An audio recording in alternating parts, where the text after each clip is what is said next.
L'homme a soudain découvert que le jeu d'échecs dans sa main cachait un secret. Alors il a fait semblant de l'avoir jeté accidentellement dans la tasse à thé. Le général voyant cela a ri de lui en le traitant de novice. Mais il ne savait pas que l'homme était un célèbre expert en antiquité. Après que Jacques ait sorti la pièce d'échecs de l'eau. En effet, il y avait eu un léger changement sur la surface du jeu d'échecs. Ensuite, Jacques a vite remis la pièce d'échecs au général. Cependant, en dehors d'être un peu plus lourd après avoir été trempé, le général n'a pas remarqué d'autres anomalies. Jacques a dit que même si c'était vraiment du bois de philizénan, le poids n'était pas correct, parce qu'il y avait quelque chose à l'intérieur. Réalisant qu'il y avait un trésor caché dans le jeu d'échecs. Immédiatement, Jacques a lancé le jeu d'échecs violemment sur l'échiquier. Puis il a sorti une loupe. À travers la lentille, on pouvait clairement observer la texture sur le jeu d'échecs. Effectivement, après avoir été agrandi plusieurs fois, il a découvert qu'il y avait une fissure sur le jeu d'échecs qui n'avait que 2 nanomètres de largeur. Donc Jacques a directement pris un canif à ressort, et il a poussé fort dans la fissure. Inopinément, au second suivant, le jeu d'échecs s'est cassé, et on pouvait voir ce qui était caché à l'intérieur à travers la fente. On l'a vu dessiner un cercle sur le jeu d'échecs. Puis il a vite introduit le burin à l'intérieur. À son grand étonnement, il a enlevé un trésor de grande valeur de là-dedans. La sirène tenant son bébé a été chassée par des pêcheurs. Pour protéger le bébé, elle a été contrainte de mettre le bébé dans un petit bateau sans personne à bord. Après avoir donné un baiser au bébé avec réluctance, elle s'est enfuie en toute hâte.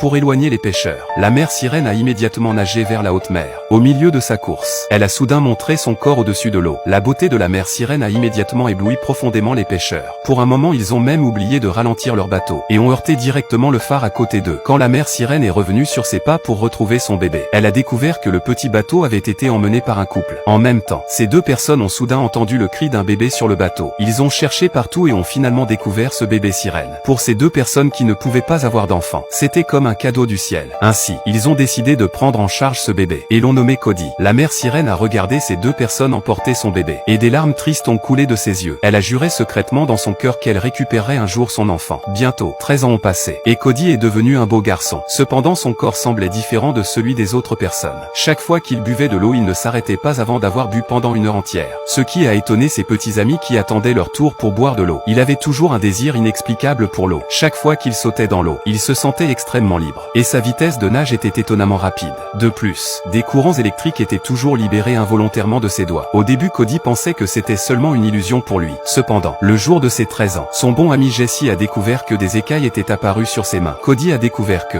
dès que son corps touchait l'eau, des écailles continuaient de pousser. Et lorsque l'eau sur ses mains s'était évaporée, les écailles disparaissaient immédiatement. Jesse pensait que cela pouvait être un atavisme humain, et il a invité Cody à venir chez lui pour étudier ensemble. La maison de Jesse était remplie de toutes sortes de statues de sirènes. Cody ne savait pas encore que le père de Jesse était précisément le pêcheur qui avait chassé la mère sirène à l'époque. Dès que cet homme a vu Cody, il a eu un sentiment de déjà-vu. Quand Cody a demandé au sujet de la légende des sirènes, l'homme a répondu fermement. Il avait vu de ses propres yeux des sirènes à l'époque, et il avait cherché les sirènes depuis exactement 13 ans. Il découvrit quelque chose de bizarre dans la zone de recharge des robots. Juste en face de la borne de recharge numéro 206, il y avait une zone réfléchissante. L'homme s'approcha pour inspecter et remarqua que cette plaque d'acier avait été polie jusqu'à devenir un miroir. Les robots pouvaient-ils vraiment enfreindre les lois humaines et se regarder dans un miroir? Alors qu'il était plongé dans ses pensées, un robot entra pour se recharger. L'homme regarda attentivement le numéro devant lui, c'était bien le réparateur numéro 206. Il abandonna l'idée de se recharger et se tourna pour partir. L'homme resta figé pendant quelques secondes, avant de se rendre compte qu'il devait le suivre. Le réparateur était déjà entré dans un tunnel. Avant de partir, il se retourna et regarda en l'air. Après un bref échange de regards, il accéléra ses pas et disparut. Mike le suivit dans le tunnel et découvrit qu'une porte était enveloppée de fumée. Le réparateur avait soudé la porte en fer avant de partir. Il n'eut d'autre choix que de continuer à avancer dans le tunnel, espérant trouver la zone derrière cette porte. Il arriva rapidement à la sortie du tunnel. À l'extérieur, c'était un quartier dangereux. Une fois qu'on y mettait les pieds, on n'était plus protégé par la compagnie. Dans un tas de déchets, il trouva le corps d'un sans-abri. Soudain, plusieurs balles sifflaient dans l'air. Mike tenta de se faire connaître, mais les soldats en faction l'ignorèrent. Tous les habitants à l'extérieur de la ville étaient considérés comme des ennemis. Il USA de toute sa force pour se précipiter dans un container abandonné, échappant temporairement au danger. Ce qu'il ne s'attendait pas à découvrir, c'est que le réparateur était aussi caché là. Il faisait tourner sa tête mécanique en observant la boîte dans ses mains. Mike se demanda ce qu'il y avait à l'intérieur. Le réparateur ne répondit pas. Il renversa de l'essence à côté de lui et alluma un chalumeau. Pour cacher le secret de la boîte, le robot enfreignit les lois et se blessa lui-même. Cela laissa Mike sans mots. Lorsque les robots ont été conçus, l'obéissance était inscrite dans leur code source. Comment pouvait-il avoir un comportement aussi contraire à ces règles?